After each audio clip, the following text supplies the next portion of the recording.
Assalamualaikum warahmatullahi wabarakatuh. Perkenalkan, nama saya Muhammad Putra F. Kelas PTIKA NIM 2002 0950 2080. Jurusan Teknik Informatika dan Komputer, Universitas Negeri Makassar. Di video kali ini saya akan menjelaskan tentang teori belajar dalam aliran behaviorisme. Paham behaviorisme atau berkonsentrasi pada studi tentang tingkah laku yang dapat diamati dan dapat diukur. Kemudian teori belajar behaviorisme menjelaskan bahwa pikiran merupakan kotak hitam yang tidak dapat diamati. Sehingga teori ini mengabaikan proses berpikir yang terjadi dalam pikiran. Bahwasanya teori belajar dalam aliran behaviorisme, tokoh-tokoh yang berpendapat pada teori ini adalah: A. Teori pengondisian oleh Ivan Pavlov. B. Teori koneksionisme oleh Thorndike. C. Teori pengondisian operan oleh Skinner. D. Teori pembiasaan asosiasi dekat oleh Guthrie. E. Teori kognitif sosial oleh Bandura.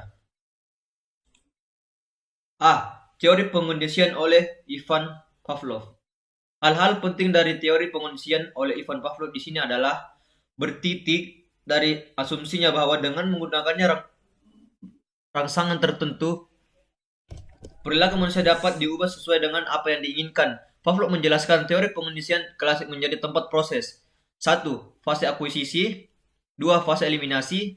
3. Fase generalisasi. Dan 4. Fase diskriminasi.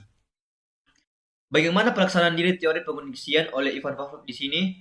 Pelaksanaan pembelajaran dengan menggunakan teori belajar dari Ivan Pavlov. Misalnya, agar siswa menguasai materi tertentu, siswa harus diberikan stimulus tertentu, terus ini juga harus dikondisikan. Sesuatu misal belajar tentang mengidentifikasi ciri-ciri dan kebutuhan makhluk hidup pada mata pelajaran IPA. Guru memberikan soal kepada siswa. Bila siswa dapat menjawab dengan benar, maka diberi hadiah berupa tambahan nilai. Pemberian tambah nilai di sini diharapkan sesuai dengan guru yang memberikan hadiah tersebut. Anak-anak akan semakin semangat untuk belajar, sehingga belajar dan akan menjadi kebiasaan jika anak-anak disebut menganggap bahwa belajar itu menjadikan kebiasaannya, walaupun pada akhirnya tidak diberikan hadiah lagi oleh guru. Siswa tersebut tetap semangat belajar. B. Teori koneksionisme oleh Thorndike.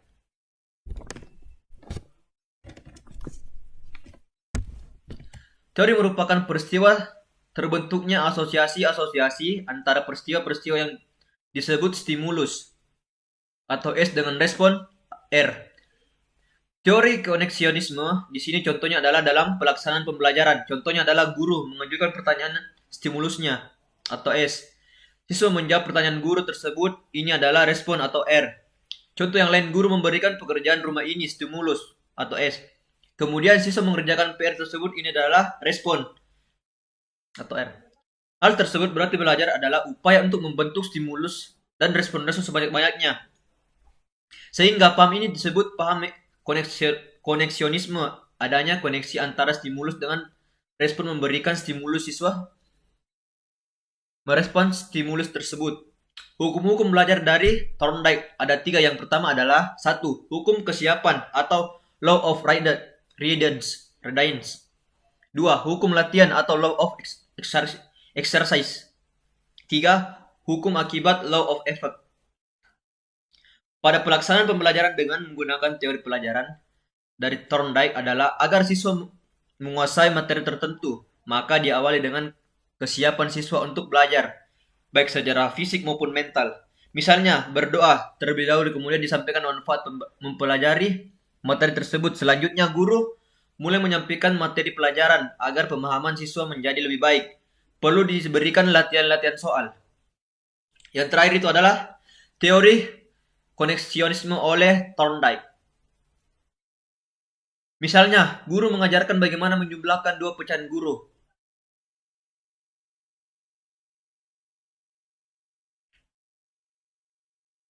Memberikan latihan berulang-ulang dengan soal latihan penjumlahan 2 pecahan. Agar semakin bersemangat untuk berlatih, maka untuk setiap jawaban yang benar, guru akan memberikan reward atau hadiah harian di sini. Hadiah harian di sini bisa berupa ungkapan verbal, misalnya, pintar kamu anak, anak hebat, yang dengan pujian-pujiannya, ataupun bisa terbentuk simbol acungan jempol senyuman. Itu adalah reward untuk anak kita, sudah berpengaruh pada psikologi anak, mereka akan semakin bersemangat untuk belajar. Begitu pula jika guru memberikan pelajaran tentang lingkungan dalam alam buatan di sekitar gambar atau video sehingga siswa tertarik pada pelajaran tersebut. Ini berarti sesuai dengan hukum kesiapan bahwa semakin siswa tertarik terhadap materi pelajaran, maka siswa tersebut semakin siap dalam mengikuti pelajaran. Kemudian, agar materinya tersebut mudah diterima oleh siswa, guru memberikan soal yang harus dikerjakan oleh siswa. Selain dengan cara ditulis, soal tersebut bisa juga disampaikan secara lisan. Dengan cara lama-kelamaan siswa akan menguasai materi tersebut. Tentunya akan memberikan reward atau hadiah yang bisa berupa sikap. Baik, sekian materi yang saya bawakan. Apabila ada kesalahan kata, mohon dimaafkan. Assalamualaikum warahmatullahi wabarakatuh. Terima kasih.